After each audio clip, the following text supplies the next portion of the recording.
Damos gracias a Dios que podemos estar aquí reunidos un domingo más para adorar y para bendecir a nuestro Dios, buscar de Él. Bueno, el día de hoy comenzamos una nueva serie, mis hermanos. Una nueva serie en nuestro estudio como iglesia, nuestro caminar como iglesia. He estado meditando en qué debemos estudiar, qué debemos nosotros escudriñar en las Escrituras. Y a través de estas semanas, pues, finalmente, espero que con la ayuda de Dios y su inspiración haya escogido correctamente, pero les digo, va a ser un reto muy grande, aunque es un pasaje tan conocido. Nosotros como iglesia vamos a estar comenzando la serie de El Sermón del Monte. El Sermón del Monte quizás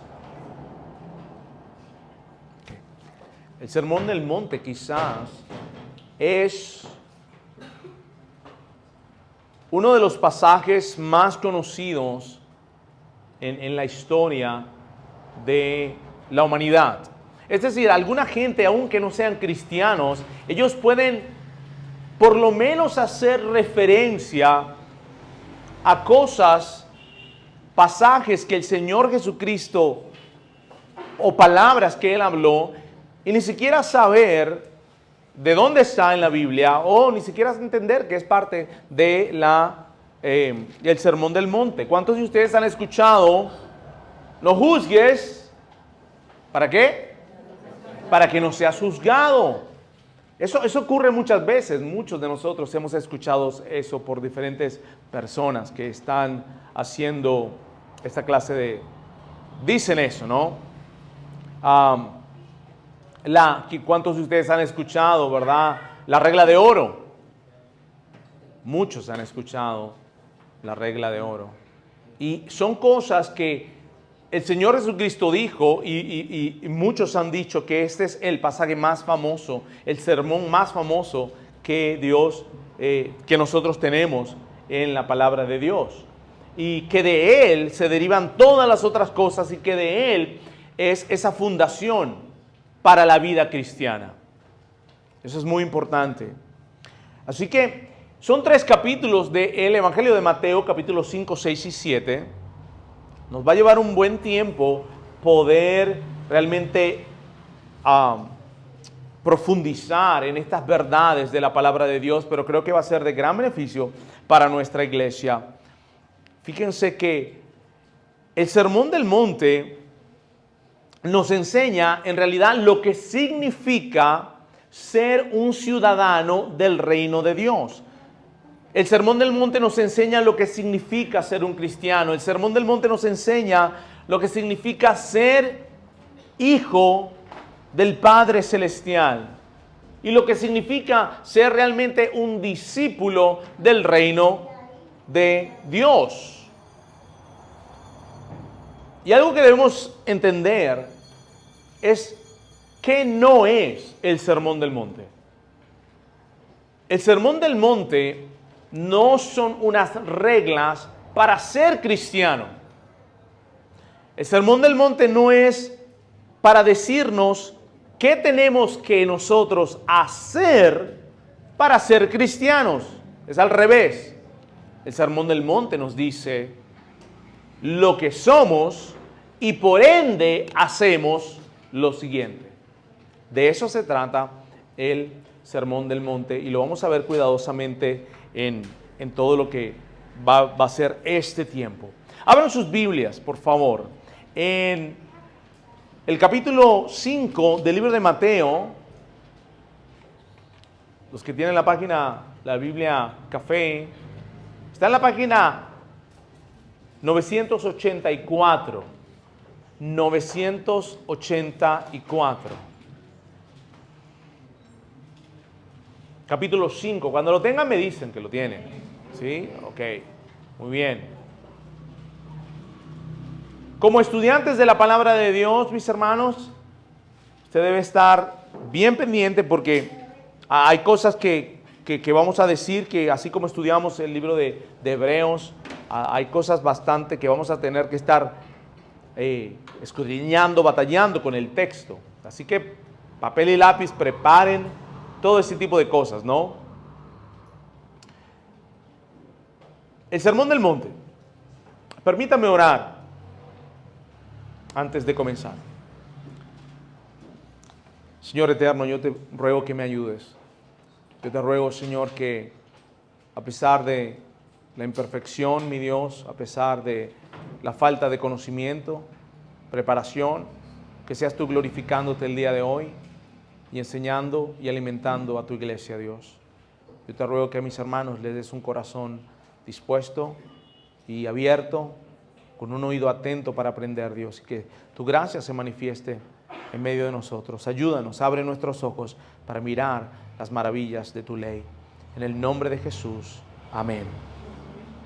Amén. Realmente, mis hermanos, esto es una obra monumental, predicar, creo, sobre el Sermón del Monte. De verdad, es como tener un proyecto muy grande y que el Señor nos ayude a poder entender lo que es el Sermón del Monte. Para que tengan un poquito de contexto, ¿qué es lo que está pasando antes del Sermón del Monte? Bueno, el Señor Jesucristo había pasado ya por varias cosas, había sido tentado en el desierto. ¿Por cuánto tiempo? ¿Cómo? 40 días, ¿no? Luego de eso el Señor se va a Galilea y Él comenzó a predicar. Y la fama, dice, y la popularidad, por decirlo así, del Señor Jesucristo se extiende grandemente. Vemos en los versículos del capítulo 4, al final, que mucha gente lo estaba siguiendo, ellos estaban buscando ser sanados y mucha multitud lo seguía a Él. Comenzando con el versículo 1 y 2, dice de la siguiente manera, capítulo 5, cuando Jesús vio a las multitudes, subió al monte y después de sentarse, sus discípulos se acercaron a Él y abriendo su boca, les enseñaba diciendo. Así empieza el capítulo número 5. Algo importante que tenemos que entender es que nuestro Señor Jesucristo observó las multitudes. Y en otro pasaje tenemos que el Señor observó las multitudes y tuvo compasión de ellos porque eran como ovejas sin pastor. Y dice el versículo 1 que Él miró las multitudes. ¿Y qué hace luego? Él sube a un monte. Ahora, hay un paralelo aquí entre Moisés y el Señor Jesucristo. Esto es importante que nosotros tengamos eso en cuenta. ¿Por qué? Porque recordemos que Moisés estuvo en peligro cuando era un bebé. Faraón había dicho que el pueblo estaba creciendo mucho y era necesario que mataran a los hombres, a los bebés, varones. Moisés escapa de eso. Pues se parece mucho a nuestro Señor Jesucristo, porque recordemos que nuestro Señor Jesucristo, cuando era un bebé, tuvo que huir. ¿Por qué? Porque Herodes quería matar al Señor y tuvo que huir a otra tierra. Y digo eso porque también está el paralelo de que el Señor fue tentado por 40 días. El pueblo de Israel estuvo vagando por el desierto por 40 años. Y es importante que nosotros por lo menos tengamos una visión de esto, pero ahora aquí viene lo importante. Dice que en el versículo 1 que Él subió al monte y Él se sentó y comenzó a enseñar. Y eso nos puede dar un vistazo o una pista de cuando Moisés subió al monte Sinaí. ¿Recuerdan? ¿Y qué pasó en el monte Sinaí? Dios le dio instrucciones a Moisés para que les enseñara a el pueblo. De ahí vienen los 10 mandamientos y muchas leyes, ¿no? Subió al monte. Interesantemente, el versículo 2 también hace referencia a que el Señor se sentó. Y esa era la posición que tomaban en esa cultura aquellos que estaban maestros, que estaban por enseñar. Se sentaban y alrededor de ellos estaban ¿quiénes? Sus discípulos, pero debemos recordar también que no eran solamente los 12 discípulos, sino que eran las multitudes. Estaba su círculo, los más cercanos a él, que eran los 12 discípulos, quizás otros más, pero también habían otros, gran multitud. Y el Señor sube al monte y se sienta tomando una posición de autoridad. Un comentarista dice que si él hubiese enseñado caminando, es un poco informal, pero la tradición era que el rabí se sentase y enseñara. Esa era la posición de autoridad para enseñar. Entonces, no es solamente que a Mateo se le ocurre decir, bueno, él se sentó, abrió su boca y enseñaba. No, es algo importante. Nosotros debemos recordar y entender el contexto que esto es una posición de autoridad donde el Señor va a enseñar. Es muy importante. Y abriendo su boca les enseñaba diciendo: bienaventurados los pobres de espíritu, pues de ellos es el reino de los cielos. Y aquí es donde nos vamos a concentrar el día de hoy. Bienaventurados los pobres en espíritu, pues de ellos es el reino de los cielos. El Señor Jesucristo no es la primera vez que está enseñando acerca del reino de los cielos. Ustedes recuerdan Marcos 1:15, donde dice, un versículo muy importante que deben recordarlo siempre, dice: el reino de los cielos se ha acercado. Por tanto, ¿qué dice? Arrepiéntanse y confíen y crean que el evangelio. Eso es muy importante, porque aquí dice: bienaventurados los pobres en espíritu, pues de ellos es el reino de los cielos. El Señor Jesucristo, cuando llegó, inauguró el reino de los cielos. Se ha acercado. Ahora, como cristianos, nosotros estamos esperando la completación, como que cuando ya está full el reino de los cielos, y eso va a ocurrir cuando nuestro Señor Jesucristo regrese. Ahí va a estar completo. Pero mientras tanto, el reino de los cielos está en medio de nosotros, ha comenzado. El Señor Jesucristo lo inauguró. De hecho, si nosotros vemos lo que dice un poquito antes, cuando Mateo dice, por ejemplo, veamos, cuando Mateo 3:2, voltee la página y miren lo que dice Mateo 3:2. Voltee la página y observe lo que dice Mateo 3:2.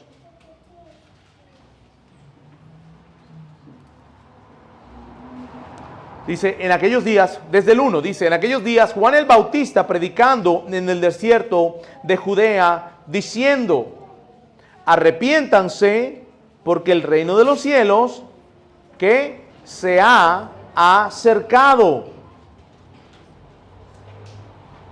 El reino de los cielos se ha acercado. Observen lo que dice también Mateo 4:17. Volteen la página. Mateo 4:17 dice: desde entonces Jesús comenzó a predicar. ¿Y qué predicaba el Señor Jesucristo? Arrepiéntanse, porque el reino de los cielos se ha acercado. El reino de los cielos. Si usted quiere aprender cómo predicar el evangelio, usted tiene que mirar cómo Jesús lo hizo y cómo los apóstoles hicieron. Nosotros cantamos hace poco: cuán hermosos son los pies de aquellos que llevan las buenas noticias de salvación. Y si nosotros queremos aprender a predicar, esto que estamos haciendo aquí, estudiando la palabra, y especialmente este Sermón del Monte, nos va a ayudar a realmente predicar el verdadero evangelio. El Señor Jesucristo estaba diciendo: arrepiéntense porque el reino de los cielos se ha acercado. Es como la inauguración, viene. Es como cuando viene la lluvia y usted la ve por allá, ¿verdad? Y sabe que viene y cada vez la ve más intensa, cada vez está más cerca de usted. Bueno, así es el reino de Dios. Va a llegar un momento pronto cuando el Señor en todo su esplendor va a llegar. Y será la completación del reino de Dios. Ahora, cuando el Señor Jesucristo se sienta a enseñar a esta multitud, Él le dice: bienaventurados. Y debemos empezar por el hecho de qué significa ser bienaventurado. Debemos tener mucho cuidado, inclusive con nuestras traducciones. Por eso es que hay que estudiar la palabra de Dios. Debe estar pendiente de lo que se enseña. A mí me preocupa que en nuestras Biblias Cafecita hay un asterisco cuando dice bienaventurados. ¿A dónde nos lleva ese asterisco? ¿Ah? A la partecita de abajo. ¿Y qué dice? ¿Ah? Felices. Dice que bienaventurados pudiese ser también felices. Y ahí debemos tener cuidado. Porque se pudiese entonces traducir: felices los pobres de espíritu. Bueno, eso puede ser algo confuso. ¿Por qué? Porque en nuestra sociedad, feliz significa como que no tienes problema, como que tienes algo en tu corazón, una emoción que realmente te hace sentir muy bien. Eso es lo que significa normalmente cuando nosotros decimos estoy feliz. Normalmente uno lo asocia: pasó algo hermoso, pasó algo bueno, pasó algo que a ti te gusta.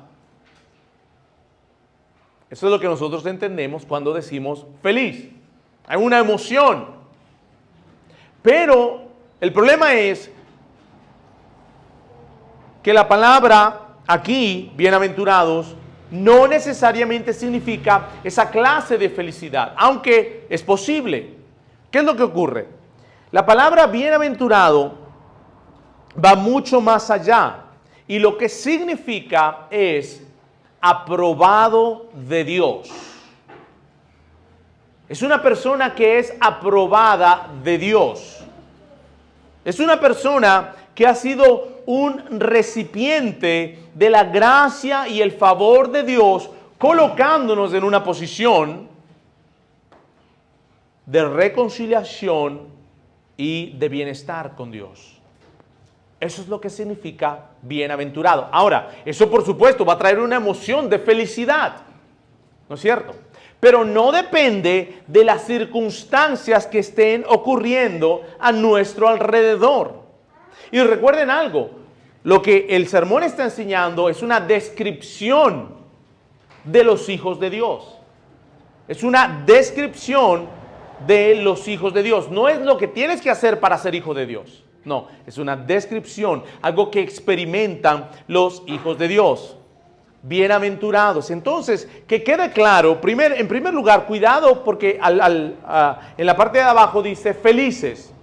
Y no estoy diciendo que no puede ser, pero esa felicidad, y debemos estar claros con esto, se basa en el hecho de que hemos sido aprobados por Dios. Estamos en una relación de bienestar con Dios. Algo que a mí se me ocurre es, por ejemplo, si yo te preguntase, cuando Dios te mira a ti,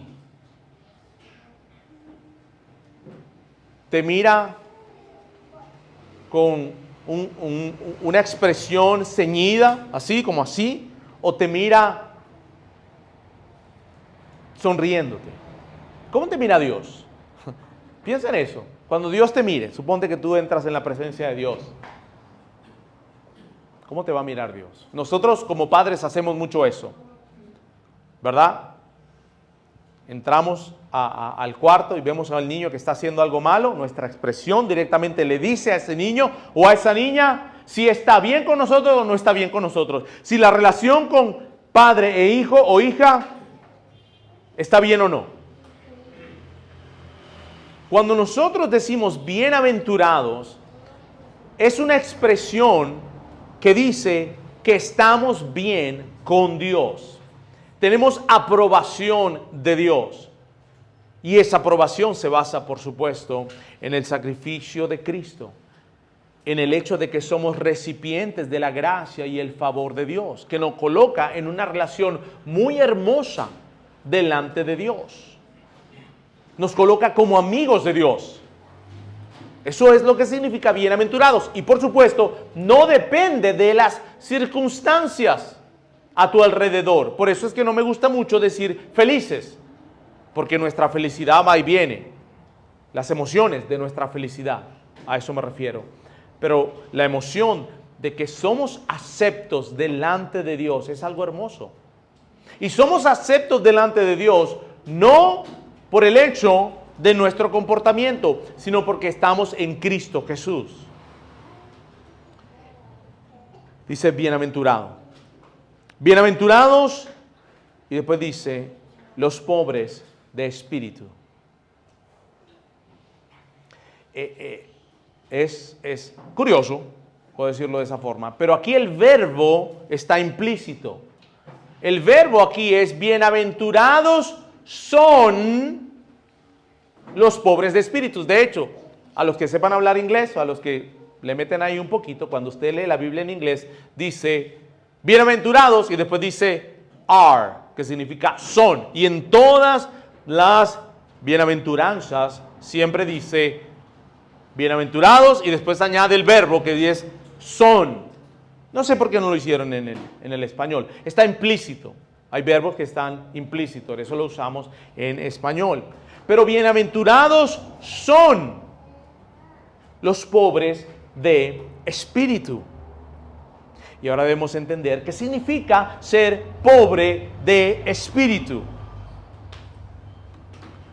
Una persona pobre es una persona necesitada. Es una persona que tiene necesidad. Un pobre. Nosotros los vemos, los tenemos entre nosotros. Son personas que tienen necesidad. Pero ¿qué significa ser pobre de espíritu? Aprobados por Dios. Son los que no tienen nada. Son los que no pueden ofrecerle nada a Dios. ¿Por qué no le pueden ofrecer nada? Porque son pobres. Es muy, muy interesante porque algo que debemos entender es que en nuestra sociedad el mundo rechaza la pobreza de espíritu. El mundo nos llama a nosotros a esforzarnos, a encontrar el valor de nuestras vidas en nosotros mismos. Yo siempre recuerdo un amigo, hace muchos años, yo estudiaba en la universidad, estábamos alquilando un cuarto, y él era amigo, ¿no? Era un cristiano, se había convertido. Y él me decía, cuando yo sea alguien en la vida, porque él no había estudiado en la universidad. Y él quería estudiar en la universidad. Y él me dijo, así, literal, cuando yo sea alguien en la vida. Y entonces tú te pones a pensar y dices, para él, el estudiar en la universidad significaba ser alguien en la vida. ¿Qué pensamiento, no? El mundo nos llena de ese pensamiento. Que ir a la universidad es como que, wow. A veces los padres hablan de sus hijos y dicen, wow, sí, me salieron bien esos muchachos. Me salieron bien, uno es doctor, el otro es, qué sé yo, arquitecto. Esos muchachos, mire, y trabajan y qué bueno. ¿Por qué será eso? ¿Saben por qué? Porque el mundo nos inyecta en nuestra mente, en lo que dice, en las canciones, todo ese tipo de cosas. Pero si nos paramos y analizamos analizamos lo que estamos diciendo o lo que estamos recibiendo, es que, en primer lugar, el que quiera hacer real no tiene que ir para la universidad. No tiene que ir para la universidad. Ejemplos hay para votar para arriba. Para votar para arriba. Ustedes tienen ejemplos personales, ustedes tienen ejemplos de amigos. Para ser real no se necesita ir para la universidad, ¿verdad? ser ingeniero, ser abogado, ser... No, no, no, no, no, no. Yo soy venezolano, para que usted lo sepa. Y eso ya les dice algo, ¿no? Eso ya les dice algo de lo que estoy hablando. Mis hermanos, el mundo no le gusta ser pobre de espíritu. El mundo nos dice, encuentra en ti la verdad, tú puedes, tú eres fuerte, tú puedes hacer las cosas, tú puedes salir adelante, no dependas de nadie. En YouTube hay demasiados videos de ¿cómo es la cosa? Automotivacional, que contaminan la mente de todas esas filosofías del mundo que nos dice, tú puedes en ti mismo hacer las cosas. Llega a ser grande. Cada película de Disney nos dice, encuentra en ti el valor de la vida, porque está en ti. Porque la gente anda realmente hueca en su corazón. La gente anda desesperada para encontrarle al mundo una razón de ser. Entonces el mundo odia el pobre en espíritu. Piensa que el valor de una persona es por cuántos terrenos tiene, cuántas casas tiene, dónde vive, qué sabe, su conocimiento, dónde ha estado. Ese es el valor del mundo. No le gusta ser pobre de espíritu. Tú puedes hacerlo tú mismo. Eso es lo que en cada una de las películas, en cada una de las cosas que vemos en el internet, de lo que leemos, el mundo nos está diciendo todo ese tipo de cosas. El valor lo vas a conseguir cuando tú hagas cosas grandes. Sé alguien en la vida. Pero la palabra de Dios es totalmente diferente, porque la palabra de Dios dice, bienaventurados, es decir, aprobados por Dios, recipientes de la gracia y el favor de Dios, son aquellos que son, ¿qué cosa? Pobres de espíritu. Entonces, el mundo rechaza lo que es ser pobre de espíritu. Sin embargo, mis hermanos, la pobreza de espíritu es esencial para la salvación. Mis hermanos, el pobre no tiene nada que dar. ¿Te das cuenta, no? El pobre no tiene nada que dar. Pero este es pobre de pobre. ¿Verdad? Este es pobre de pobre, el que habla aquí, el pobre de espíritu. De manera que cuando tú llegas a Dios, ¿tú qué le das a Dios? ¿Con qué vienes en tus manos para traerle a Dios? Absolutamente nada. El cristianismo es la única religión donde la persona no puede traer absolutamente nada, porque lo que traiga no vale para nada. El cristianismo es eso, es la única religión en que tienes que ser pobre. Tienes que ser pobre. No tienes que tener absolutamente nada, ni siquiera un poquito, para traer delante de Dios. Es decir, para ser aprobado por Dios, no puedes traerle algo. Aquellos que quieren traerle algo a Dios, quieren comprar a Dios y quieren contribuir en el favor y la gracia de Dios. Por eso el cristianismo es la única religión donde eso ocurre. Solamente recuerden, hay dos clases de religiones. Aquellas en que no traes nada y aquellas en que por lo menos traes un poquito. La salvación en el cristianismo y en el evangelio no se obtiene trayendo algo. De hecho, no puedes traer absolutamente nada. ¿Por qué? Porque la salvación y el ser aprobado por Dios es para aquellos que son pobres de espíritu. Aquel que venga a decir, pero es que yo quiero traer mi asistencia los domingos a la iglesia. Es que yo quiero traer el hecho de que yo crecí en una familia cristiana. Es que yo quiero traer el hecho de que yo toco el piano en la iglesia. Es que yo quiero traer el hecho de que yo canto en la iglesia. Es que yo quiero traer el hecho de que yo predico en la iglesia. Mis hermanos, aprobados por Dios, bienaventurados son los pobres de espíritu. Es esencial entender que eres un pobre de pobre.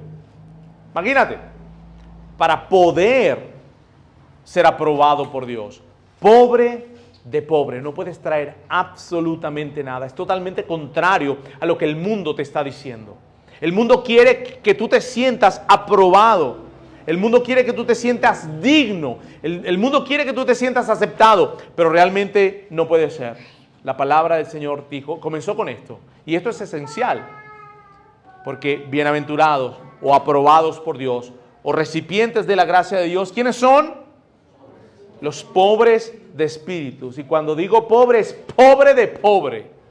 Que no puedes traer nada. No tenés nada. Dice la palabra de Dios que nuestra salvación es por fe. Es por gracia. ¿Para qué? Para que nadie se gloríe. Dice Efesios 2, 8 y 9. Y eso es muy importante. Dice, porque por gracia ustedes han sido salvados por medio de la fe. Y esto no procede de ustedes. ¿Qué no procede de nosotros? Ni la fe, ni la gracia. Nada. Esto no procede de ustedes, sino que es un regalo de Dios. Y después el versículo 9 dice algo muy importante. Dice, no por obras para que nadie se gloríe. ¿Sí me entendés? Porque si es por obras, alguna persona va a poder decir, pero yo hice esto, pero yo hice más que tú. No. La salvación no es por obras, para que nadie se gloríe. No podemos traerle nada a nuestro Señor. Si tú piensas que te puedes ganar la salvación, tú no entiendes el Evangelio. No entiendes el Evangelio. El Evangelio es algo gratis que se les da a los pobres de pobres, a los que no pueden traer absolutamente nada. Si tú traes algo, en realidad no eres tan pobre. Y en el Evangelio, en el reino de Dios, la cosa es distinta. La cosa es a los pobres de espíritu. Entonces, la pobreza de espíritu, mis hermanos, es esencial para la salvación. Mis hermanos, la pobreza de espíritu no solamente es para aquellos que han de ser salvos, deben entender que son pobres, sino para nosotros los cristianos que entendimos que somos pobres, pero es esencial para nuestro crecimiento espiritual.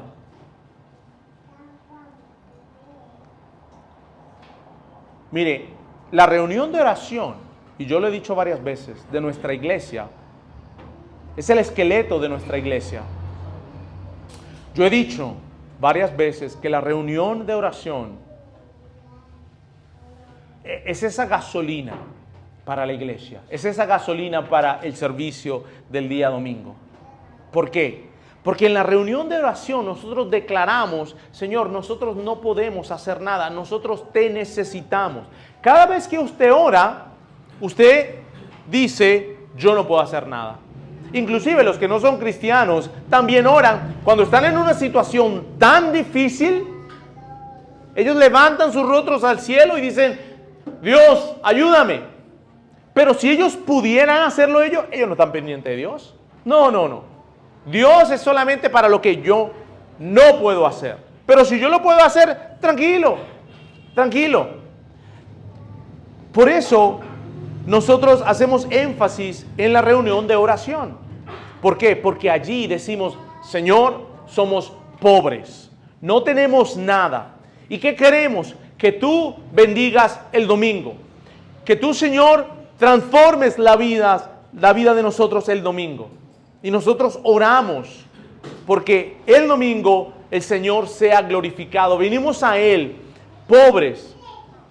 Venimos a Él nosotros como mendigos, buscando el favor de Dios, diciéndole, Señor, ayúdanos. Si tú no haces prioridad de la reunión de oración, tú no eres tan mendigo. Porque los mendigosos más, no sé cómo decirlo, más mendigosos, ¿verdad? Vienen rogándole a Dios, Señor, ayúdanos. No, pero es que ya yo sé, ¿verdad? Yo sé leer muy bien la palabra de Dios. Y yo puedo leer así. Sí, pero Si Dios no está allí, ¿de qué vale? Como nos decía el hermano Lee, ¿verdad? Si la presencia de Dios no está allí, ¿de qué vale? No, es que yo puedo cantar muy bien y nada más ahí yo voy. Ah, sí. Ah, yo puedo predicar excelente, tranquilo, yo me sé ya ese pasaje, ya yo me lo sé. Yo le puedo hacer, tranquilo. ¿Dónde está la dependencia de Dios? ¿Dónde está ese espíritu de mendigo, ese espíritu de pobre que nos lleva a decir, Señor, necesito de ti? Los cristianos son personas necesitadas de Dios y de su gracia. Somos necesitados. Mire una iglesia, les voy a mostrar una iglesia que pensaba que ya, listo, tranquilo, ya yo tenemos buenos músicos, tenemos buenas personas que firman, tenemos un lugar bonito, tranquilo, tenemos un sonido, la iglesia está llena, estamos bien. Mire la iglesia, váyase por favor, Apocalipsis 3:17, y ahí quiero que lo busquen, ahí sí. Apocalipsis 3:17. Apocalipsis es el último libro de la Biblia, ¿verdad? Así que vaya para el final. 3:17 al 18.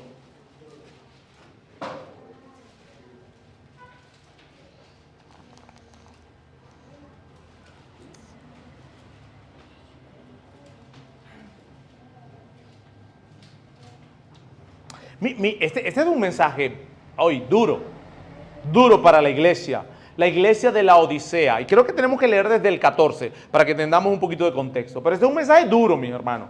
Dice, escribe el ángel a la iglesia de la Odisea, el amén, el testigo fiel y verdadero, el principio de la creación de Dios, dice esto: yo conozco tus obras, que ni eres frío ni caliente. Ojalá fueras frío o caliente. Así, puesto que eres tibio y no frío ni caliente, te vomitaré de mi boca. Por cierto,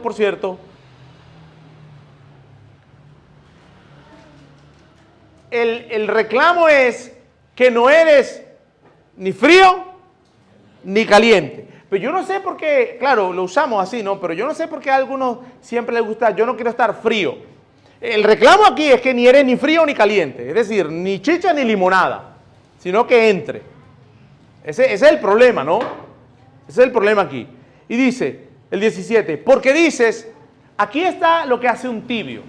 Aquí está lo que hace un tibio. Dice, yo soy rico, me he enriquecido y de nada tengo necesidad.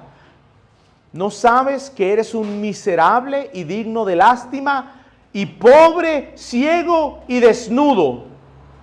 Te aconsejo que de mí compres oro refinado por fuego para que te hagas rico, y vestiduras blancas para que te vistas y no se manifieste la vergüenza de tu desnudez, y colirio para ungir tus ojos y que puedas ver.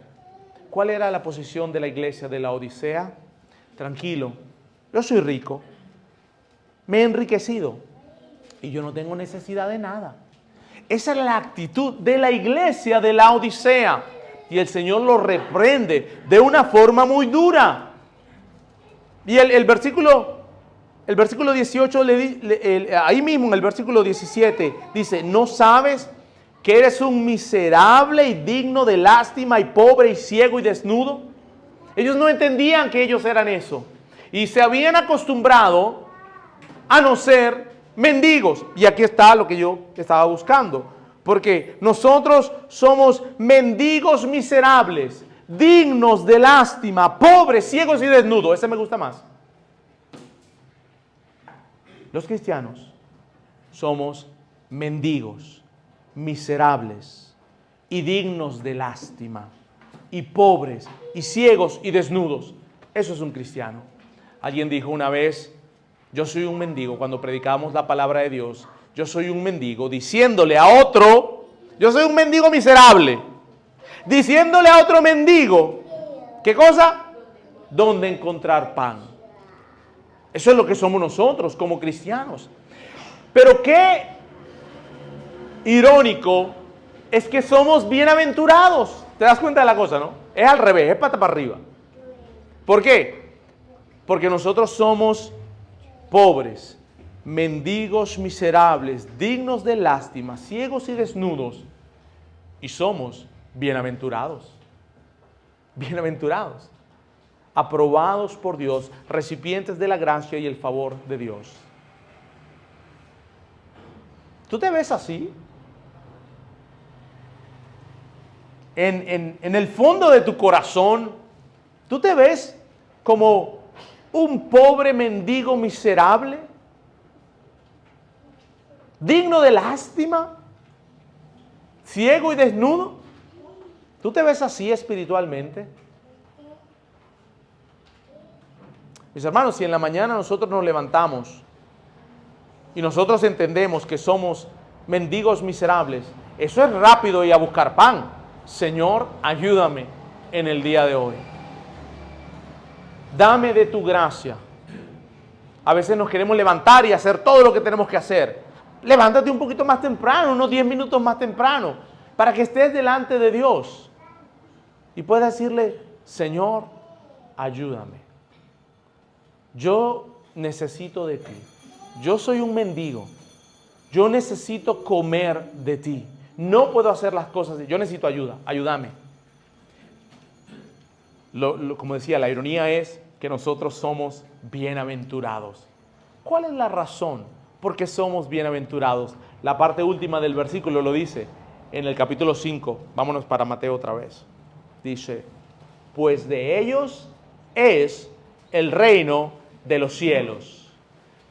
Para el mendigo, pobre, miserable, digno de lástima, ciego y desnudo, de ellos es el reino de los cielos. Imagínate, ¿cuál reino te gustaría a ti más? Si tú pudieses ser el rey de un reino, el reino de los Estados Unidos, el reino de Inglaterra, el reino de Australia, todos esos países desarrollados que uno como que admira y qué cosas, ¿no? Imagínate que tú puedas ser rey y gobernador de todo eso. Eso no se compara al reino de Dios. Porque algo que el Señor nos dice es que en el reino de Dios no hay polilla, no hay ladrones, todo se conserva y es eterno. Y dice la palabra de Dios aquí que esos pobres mendigos miserables, de ellos es el reino de los cielos. Imagínate, de ellos es el reino de los cielos. Es algo como que no concuerda, pero ¿cómo es posible que para un pobre, miserable, sucio, indigno, lleno de lástima, es el reino de los cielos? La única forma de entrar en el reino de los cielos es para los pobres de espíritu, para los miserables. De manera que aquí, si tú eres un ciudadano del reino, hay una buena noticia. Tú eres un pobre miserable, digno de lástima, desnudo y ciego, junto conmigo. Imagínate, no podemos traer absolutamente nada delante de Dios. No nos podemos ganar el favor de Dios. Y es indispensable que entendamos eso. ¿Para qué? Para ser bienaventurados, ser aprobados por Dios. Esa es la riqueza, mis hermanos, de ser pobre. Por eso el sermón decía, la riqueza de ser pobre. ¿Y eso cómo es? Bueno, que para ser rico tenés que ser pobre. Y no es la primera vez que el Señor dice ese tipo de cosas. Acuérdense que el Señor Jesucristo nos enseñó, para vivir, realmente tenés que morir. Es algo que en la Biblia nos enseña mucho. Es contrario a lo que dice el mundo. Aquí, para ser rico, tenés que ser pobre. ¿Y a quién le gusta ser pobre? Realmente nuestro corazón, humanamente hablando, no nos gusta ser pobre. No nos gusta depender de nadie. Nos da pena pedir cosas. Nos da pena. ¿Por qué? ¿Por qué nos da pena? Porque no queremos que nos vean como una persona que necesita algo. Pero en el sentido espiritual, mis hermanos, cada persona que ha venido al Señor se ha dado cuenta de que es un pobre, miserable mendigo, digno de lástima, y que lo único que puede traer al Señor es absolutamente nada. Es venir a Dios y pedir misericordia, solamente eso. de ellos es el reino de los cielos. Mire, yo no entiendo cómo va a ser la cosa, y yo se los he dicho varias veces, pero nosotros somos reyes, somos linaje escogido, somos sacerdotes. Eso lo dice la Biblia, no lo digo yo. En 1 de Pedro 2:9 dice lo siguiente: mas ustedes son linaje escogido. Real significa de la realeza, real sacerdocio, no real verdadero, sino real del ser un rey. Eso es lo que significa real sacerdocio. Nación santa, pueblo adquirido por Dios, para que anuncien las virtudes de aquel que los llamó de las tinieblas a la luz. Eso somos tú y yo. Dice la palabra que de nosotros es el reino de Dios, de aquellos pobres, miserables, pecadores, sucios, hediondos, seguramente, ¿verdad? Si tú no tienes esa imagen de ti, hay un problema. Porque la palabra aquí está describiendo que son aprobados por Dios, que son bienaventurados los pobres de espíritu. Y yo quiero preguntarte, ¿tú has experimentado el ser pobre de espíritu? ¿Tú has experimentado el hecho de que realmente tú no puedes hacer absolutamente nada para ganarte el favor de Dios? Que si tú has estado tratando de ganar el favor de Dios para venir al venir a la iglesia todos los domingos, ganar el favor de Dios, ¿para qué? Bautizándote, ganar el favor de Dios, portándote de una forma moralista, inclusive. Ganar el favor de Dios haciendo esto, haciendo lo otro. Eso no funciona en el cristianismo. Porque bienaventurados son los pobres de espíritu.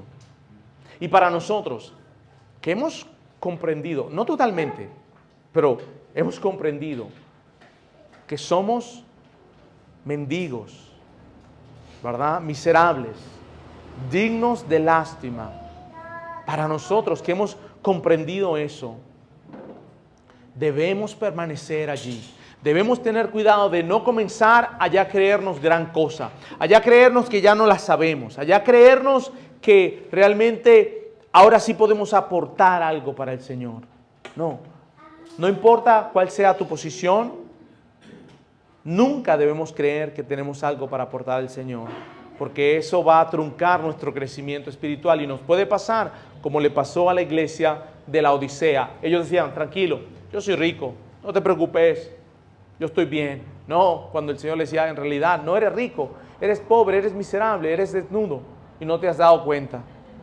Y eso puede el Señor tenerlo en contra de nosotros. Por eso que la actitud de aquellos que es bienaventurado es reconocer la necesidad que tenemos diariamente de Dios. No cuando hicimos una oración, no cuando levantamos la mano, no cuando nos bautizamos, sino todos los días, mis hermanos, debemos recordar que somos mendigos, miserables, dignos de lástima, ciegos y desnudos, que necesitamos a Cristo, nuestro gran Señor y nuestro Salvador, y que nosotros somos dueños del reino de los cielos. Eso dice la palabra de Dios. Tú eres dueño del reino de los cielos y lo vamos a disfrutar en gran manera cuando estemos con el Señor, reinando con Él. Ustedes son reyes y reinas, ¿verdad? A los reformados no les gusta mucho decir eso, porque suena así como que motivacional, ¿no? Pero eso dice la palabra. Somos un real sacerdocio con la visión correcta. Mis hermanos, vamos a gozarnos en el Señor. Vamos a orar. Señor eterno, te damos gracias porque tú solamente, Dios, puedes hacer esto en la vida del corazón de un ser humano. Te agradecemos porque entendemos, Dios, que somos pobres, mendigos, miserables, dignos de lástima, Dios, ciegos y desnudos, que no podemos traer absolutamente nada. Ayúdanos siempre, Dios, a tener ese entendimiento y no desviarnos, como mi Señor, la iglesia de la Odisea, que pensaban que eran ya ricos y que ya lo tenían todo, Dios. Ayúdanos, Señor, que nuestra dependencia se refleje, Dios, en el hecho de que te pedimos ayuda en todo tiempo y en todo momento. Nada podemos hacer. Ayúdanos a entender esto. En Cristo Jesús oramos. Amén.